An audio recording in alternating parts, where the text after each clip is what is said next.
Turvavarustuse autos kasutamine on väga oluline seetõttu, et me tahame ju ometigi enda kõige kallimat vara kaitsta. Kui nüüd juhtub avarii ja laps turvatoolis ei ole, siis võib juhtuda vabalt selline asi, et laps lendab autos ringi või ei ole piisavalt kaitstud. Tema õrn pea ja kael saavad tugeva löögi. Autojuht võib küll ise väga hästi sõita, ent nagu me kõik teame, siis on meil liikluses purjus sõidukijuhte, narkojoobes sõidukijuhte, võib juhtuda kellelgi terviserike ja seetõttu see, et mina ise olen väga hea juht, ei ole just eriti pädev vastus. Eestis on seisukord järjest paranemas. Meil on järjest rohkem inimesed kasutavad seljaga sõidusuunas turvatoole ja hakatakse aru saama ka sellest, et 10 aastat ja vanemad turvatoolid ei ole praegustele nõuetele vastavad ja praegustele kiirustele sobilikud. Kui me nüüd võtame jälle siin neid negatiivseid asju, siis tihtipeale pannakse lapsed autosse paksude riietega või valitakse neile mitte eakohane turvavarustus. Kuna paksudest riietest me lihtsalt füüsiliselt ei ole võimelised kogu seda õhku välja saama, siis avarii korral rakenduvad jõud suudavad selle lapse sealt turvatoolist välja lennutada, sest turvavarustuses iga järgmine kaalugrupi tool on samm tagasi turvalisuses.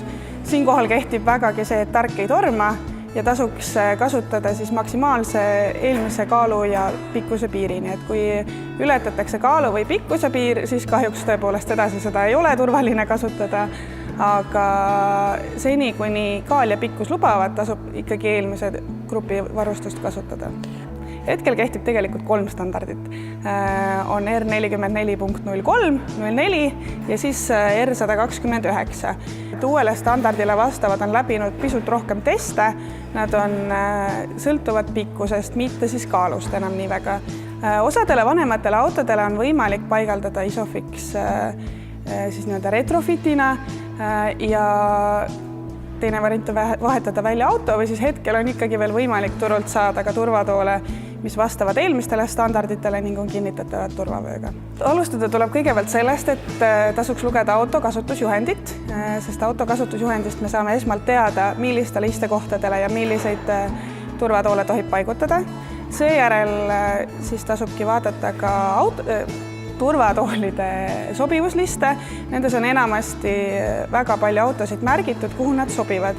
Kõige turvalisem lapsele on ikkagi seljaga sõidusuunas.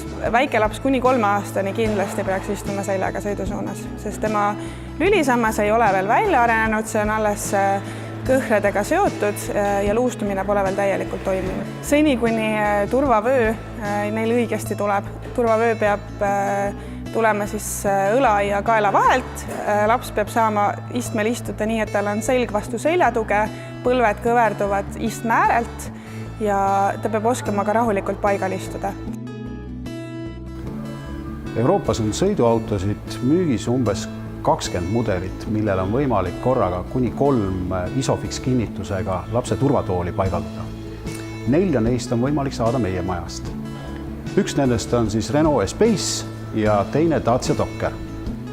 Ülejäänud autod, millel on 3 Isofix kinnitusega turvatooli võimalik panna, kinnitustega siis 2 tagumisele istmele ja 1 ette, on Renault Twingo ja Renault Scenic ja Grand Scenic. Kindluse mõttes soovitame alati oma turvavarustus kaasa võtta ja proovime salongis järgi.